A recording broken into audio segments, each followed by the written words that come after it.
Oi, gente, tudo bem com vocês? Aqui é a Andréia do canal STJ Liberdade é o meu paraíso, tudo bem com vocês? E hoje nós vamos para mais um vídeo polêmico. Já sei que vai ter muita gente comentando, reclamando nos comentários por causa desse vídeo, porque toda vez que eu falo qualquer coisa sobre a Bíblia, vem um monte de gente querer reclamar do que eu tô falando.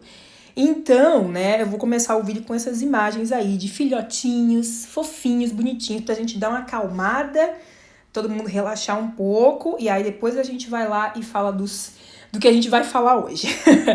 Antes de mais nada, eu quero falar duas coisas. Primeiro, né, deixa o like no vídeo, se inscreve no canal para poder ajudar, tá? A que esse conteúdo chegue a mais pessoas.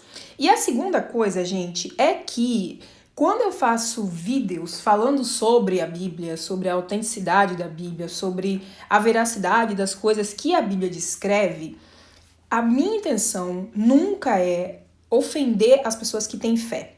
Eu entendo que há pessoas que têm fé, que precisam ter fé para poder acreditar nas coisas, para poder, né, viver, vamos dizer assim, e eu respeito isso, mas eu só queria salientar que fé não se baseia em evidências, tá? A própria Bíblia diz que a fé é a coisa, a expectativa, né, de coisas que você não pode ver. Então, fé não se baseia em evidência. Ah, mas eu sinto, eu também tenho família que é cristã e a gente sente o amor de Deus, não sei o quê. Gente, isso não é evidência, tá? Seu relato pessoal não é evidência, especialmente quando a gente está falando de um livro de história, basicamente, vamos dizer assim. Eu já vou explicar mais lá na frente, mas a minha intenção realmente não é ofender as pessoas que têm fé, tá?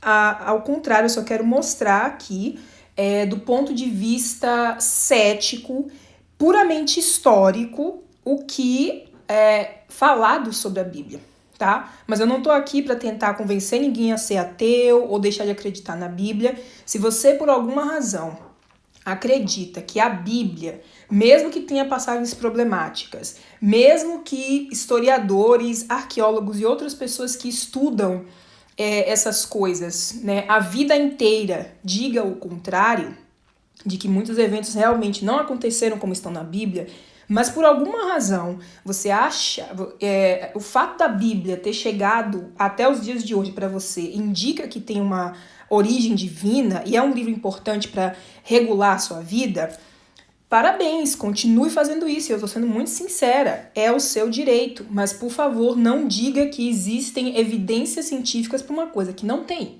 entende? Como eu falei, fé não é baseada em evidências, e sim em sentimento, né? É como a pessoa se sente, é nisso que se baseia a fé. Mas muito bem, vamos lá. Muito bem, o vídeo de hoje é baseado num artigo, gente, escrito pelo professor, o PhD Richard Carrier, eu acho que é assim que pronuncia o nome dele, e ele é, como eu falei, um PhD em História Antiga e História Arcaica, tá? Pela Universidade de Colômbia, se não me falha a memória agora. E ele tem vários livros, tá? Sobre cristianismo, origem do cristianismo, sobre Jesus Cristo, etc. E ele escreveu esse artigo, obviamente, o link vai estar na descrição do vídeo, o artigo está em inglês, mas se você não consegue ler inglês, você pode usar o Google Tradutor, vai ser um pouco mais complicado, porque é um artigo bem extenso e tem bastante informação, então você vai precisar de um tempo para ler e digerir o artigo, mas o link vai estar aí para quem quiser verificar. Muito bem. Esse artigo, o nome do artigo é Como Sabemos que Daniel, né, o livro bíblico de Daniel, é uma fraude. Ele usa a palavra forgery aqui, e forgery não quer dizer exatamente uma fraude, mas eu usei essa tradução, né, porque eu acho que é que vai dar para entender de maneira melhor o que eu quero dizer com isso. O próprio Richard, ele usa esse termo forgery, ou a fraude, como eu traduzi, justamente para indicar um livro que não foi escrito pela pessoa que diz ter escrito, ou seja, ele não acredita não, né? Não só ele, mas vários outros historiadores também. Ele inclusive cita alguns no artigo dele, tá?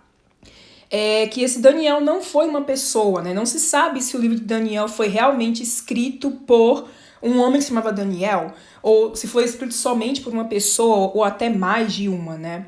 Realmente isso é uma coisa que não vai dar para confirmar, mas existem muitas coisas no livro de Daniel que fazem com que se acredite que é uma fraude, tá? Porque muitas das coisas que estão ali não são corretas, não aconteceram como estão no livro. E eu vou falar sobre elas para vocês. Esse vídeo vai ser um pouquinho mais difícil, vai ter umas continhas aí, mas inala e exala e a gente vai seguir. Então, gente, vamos lá. Vamos só dar uma relembrada aqui, né? O Daniel, ele é o profeta, ele foi levado ali no exílio de Babilônia, né? Quando Babilônia destrói Jerusalém e o templo, então o rei, né, Nabucodonosor, ele vai ali e leva os judeus cativos para Babilônia. Então, ele narra eventos que aconteceram por volta de 600 a.C., tá? De acordo com Daniel, capítulo 4, versículo de 1 a 8, e o 4, versículos de 34 a 37, inclusive você pode pegar a sua Bíblia, tá, e pausar o vídeo se você quiser, para ver se é isso mesmo que eu tô falando. Se eu cometer algum erro, por favor, me avisem, tá, nos comentários. Então, esses versículos que eu citei, que você consegue ver aí na tela, eles supostamente contêm decretos e cartas de Nabucodonosor e Dário o Medo. Dário o Medo. Eu vou dizer por que eu coloquei aspas em Dário o Medo mais pra frente. Mas nenhum desses supostos decretos, né, desses dois reis, estão nem em documentos ou registros babilônios ou persas, tá? Não somente isso, né, gente? A gente pode lembrar, por exemplo, que o livro de Daniel menciona que uma mão saiu e começou a escrever numa parede, que Daniel foi chamado para interpretar o que significavam aquelas palavras, né? Como é que uma coisa tão extraordinária, não iria estar registrada em lugar nenhum? E quando eu falo isso, gente, é porque os babilônios e os persas, eles mantinham, especialmente os babilônios, eles mantinham registros muito detalhados das coisas que aconteciam ali. E isso é uma coisa extraordinária, uma coisa que você não vê todo dia, uma mão sair e escrever. E como é que isso não está em nenhum canto dos cilindros cuneiformes dos babilônios? Em nenhum lugar fala esse tipo de história. E só para citar uma coisa, né? Que o livro de Daniel fala uma coisa extraordinária, mas que não está documentada em nenhum outro lugar, a não ser naquele livro, tá? Ainda tem um outro detalhe. De acordo com Daniel, capítulo 1, versículo de 1 a 2, o cerco por parte de Nabucodonosor, ele aconteceu, e aqui eu quero dizer só um detalhe, porque isso é importante para uma informação que a gente vai ver lá na frente. Os babilônios, gente, eles já estavam numa situação ali de conflito com os judeus, tá? Quando Nabucodonosor faz esse cerco aí, que finalmente destrói a cidade, destrói o templo, isso aí já foi como a última coisa que eles fizeram, mas já existia tensão entre Babilônia e os judeus, tá? Mas então, supostamente, né, o livro de Daniel, lá em Daniel capítulo 1, versículo de 1 a 2, diz que o cerco, né, a invasão do Nabucodonosor aconteceu no 3º ano de Jeoiaquim, né? Ou Joaquim, porque existem várias maneiras de dizer o nome dele. Então, supostamente aconteceu no 3º ano do reinado de Jeoiaquim. Só que isso não aconteceu assim, gente, porque o reinado, né, de Jeoiaquim, ele durou 11 anos, né? Foi justamente no 11º ano que o Nabucodonosor realmente cercou a cidade, e na verdade Jeoiaquim ele foi assassinado, tá? E aí o filho dele, né, é que assume o trono, mas depois o Nabucodonosor tira ele e coloca o Zedequias como o rei vassalo, né? Ele dá as ordens, mas supostamente existe um rei judeu ali. Mas bom, enfim, o cerco aconteceu realmente no 11º ano do reinado de Jeoiaquim, tá? Então, esse é um dos problemas que a gente tem no livro de Daniel. Tem ainda, gente, outras coisas que a gente vai ver na segunda imagem. Então, gente, tem mais alguns probleminhas históricos, né, no livro de Daniel. Então, veja bem, eu tô, na verdade, condensando esse artigo, tá? Para fazer ele da forma mais simplificada possível, porque é bastante assunto, como eu falei. Então, aqui são os pontos que eu achei mais relevantes para trazer para vocês. Então, vamos lá. De acordo com Daniel, capítulo 5, tá? O capítulo 5 inteiro, daí o capítulo 7, versículo 1, e o capítulo 8, versículo 1, o Belsazar sucedeu Nabucodonosor. Só que, na verdade, gente, o Belsazar, ele era filho de Nabonido, tá? Ele não era filho do Nabucodonosor, ele era filho do Nabonido. E veja bem que isso é um erro bem grosseiro. Na verdade, gente, como eu falei, o Belsazar, ele era filho do Nabonidos, e o Nabonidos, tá? Não o Belsazar, Nabonidos, né, que era o pai dele, só assumiu o trono 6 anos depois de Nabucodonosor e 3 reis depois, tá? Então tá, Nabucodonosor, daí vem 6 anos, dentro desses 6 anos são 3 reis, né? É o Amel-Marduk, Neriglissar e o Labash-Marduk. Desculpa se eu estiver falando horrivelmente, tá? Então, o Nabonido, né, que é o pai do Belsazar, ele só assume o reino depois desses 3 reis. Então, o Daniel, que era uma pessoa que estava lá e era uma pessoa da alta corte de Babilônia, como é que uma pessoa da alta corte de Babilônia iria conseguir errar numa coisa que ele estava vendo, né, de camarote, vamos dizer assim, de um lugar bem privilegiado. Então, esse é um dos pontos. Existe outro ainda, é que o Daniel, ele faz uma confusão aqui, tá? Ele diz que quem libertou os judeus do exílio de Babilônia foi o Dario o Medo, tá? Só que, gente, lembra que eu usei aspas no Dario Medo lá no começo? Porque o Dario o Medo não existe, tá? Bom, até agora não foram encontrados nenhum registro, nada desse cara, tá?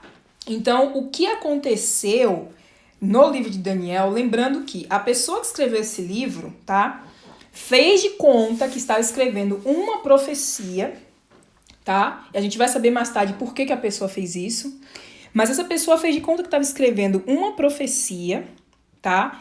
Que ia se aplicar lá na frente, né? Sobre o Messias.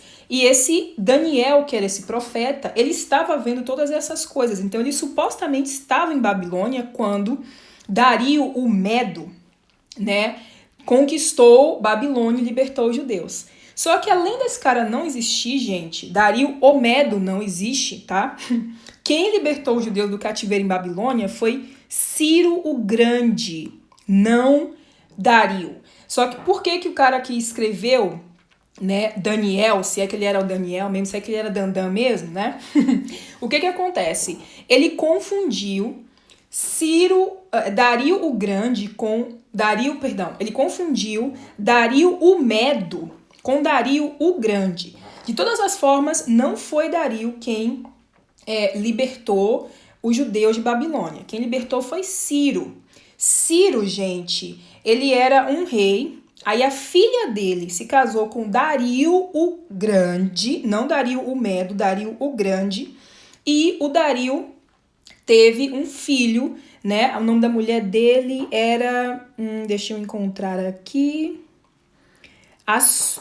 Atossa, tá? A filha do Ciro era Atossa. Então, a Atossa casa com Dario, o Grande. E eles têm um filho que é o Xerxes ou o Assuero. Então, veja bem, né? Ele coloca de maneira errada que Dario o Medo, que não existiu, e sim, quem existiu foi Dario o Grande, libertou os judeus, mas na verdade não foi ele, foi Ciro o Grande quem fez isso, tá? E isso tá de acordo com a própria Bíblia, gente, porque lá no livro de Isaías 44, 25 a 28, fala justamente que foi Ciro o Grande que libertou os judeus, tá? exílio, do exílio, tô esquecendo as palavras, do exílio ali de Babilônia, tá bom? E ainda tem mais um ponto. Lá em Daniel capítulo 9, versículo 1, ele coloca que o Dario é filho do Xerxes, ou Assuero, tá? São a mesma pessoa. Xerxes e Assuero são a mesma pessoa. Mas como eu falei antes, o correto é Ciro Grande, Dario, casa com a filha do Ciro, e tem o Xerxes, tá? Você pode ir lá olhar em Daniel, perdão. Gente, é muito assunto, também que eu tô embolando um pouquinho aqui, mas tá saindo. Então, se você quiser, você pode ir lá em Daniel capítulo 9, versículo 1, e ver que realmente ele comete esse erro, tá? E os historiadores, né, têm acesso aos registros e a ordem é essa que eu falei para vocês. E só lembrando, a gente está falando de uma pessoa que tinha um alto cargo, tanto durante o exílio em Babilônia, tanto quanto quando os persas eles invadem Babilônia, tá? Inclusive ele misturou aí medos e persas, né, segundo ele. Mas o que acontece? O Daniel, gente, ele tinha um cargo alto ali também durante o reinado do Ciro, né, que foi quem libertou. Ele também chega a ter um cargo alto dentro do governo persa. Como é que uma pessoa, né, que tinha um cargo tão alto e estava lá vendo tudo, iria confundir as coisas dessa forma? Mas, Andréia, por que alguém ia fazer de conta que era um profeta escrevendo não sei quantos anos antes sobre profecias e coisa e tal, né? Por que alguém faria isso, né? Vamos entender agora. Como se fosse impossível, né? Seres humanos inventarem coisas assim. Mas muito bem. Se você pegar Daniel capítulo 11, versículos de 1 a 4... ele não é totalmente correto, né? Tem algumas coisas ali que estão corretas, mas muitas coisas, como as que eu citei anteriormente, por exemplo, ele não está correto. Mas só para poder a gente fazer uma divisão, só nesse mesmo capítulo, no capítulo 11, do 1 a 4 não está correto, mas do 5 até o 39, os achados arqueológicos históricos, eles estão realmente em consonância, ou seja, os achados arqueológicos e históricos, eles realmente confirmam o que está escrito em Daniel, capítulo 11, do versículo 5 até o 39. Mas, minha gente, por que isso acontece? Porque a pessoa, né, que escreveu Daniel, na verdade, não escreveu quando ele disse que escreveu. E sim, ele estava escrevendo durante a época da revolta dos macabeus. Então havia uma guerra ali e a pessoa, né, simplesmente falou: olha, a gente precisa incentivar esse povo aí para ir para a guerra, para poder lutar e ganhar, tá? Se você quiser, você pode depois procurar mais no Google sobre o que foi a revolta dos macabeus, etc. E aí o que acontece? Essa pessoa, gente, que escreveu Daniel, gente, ela faz o quê? Ela cria esse livro profético, né? Para poder, como eu falei, incentivar as pessoas ali. E aí, eles dizem, né, que esse livro é muito antigo. Quantas histórias a gente não vê na Bíblia de que fulano achou os rolos de ciclano de tal sobre a profecia X, tá? Então, se a gente vive hoje na época em que as pessoas passam informação assim de maneira tão descuidada e as pessoas acreditam, imagine naquela época, tá? Imagine naquela época. Então, o que acontece? Eles disseram, não, a gente achou esse livro aqui que foi esquecido e olha o que esse livro está falando para nós. Porque, como eu falei, eles estavam na guerra, foi durante a revolta, dos macabeus. E aí, o que acontece? Esse livro de Daniel, no capítulo 9, versículo de 25 a 26, né, que fala ali sobre o Messias, que primeiramente teria sido Ciro o Grande, né, que libertou os judeus de Babilônia, e depois eles aplicam isso a Jesus Cristo, né, com as contas que eles fazem lá para justificar. Mas enfim, na verdade, gente, esses versículos estão falando sobre Onias III, que era, né, um alto sacerdote e que ele foi assassinado, tá? Ele foi assassinado e um outro cara pegou o lugar dele. E aí, essas pessoas precisavam, né, de uma imagem, algo que, como eu posso dizer, que simbolizasse uma profecia, porque tem um outro detalhe aqui que eu vou explicar para vocês. O que acontece? Existe uma profecia em Jeremias, capítulo 25, versículo 11, tá? O Jeremias escreveu lá em 600 a.C. Então, o que acontece? O Jeremias, ele previu 605 a.C., lembra que antigamente, né, antes da Era Comum, os anos eram contados de trás para frente, tá? Então, por isso que ele escreveu em 605, foi antes do exílio de Babilônia.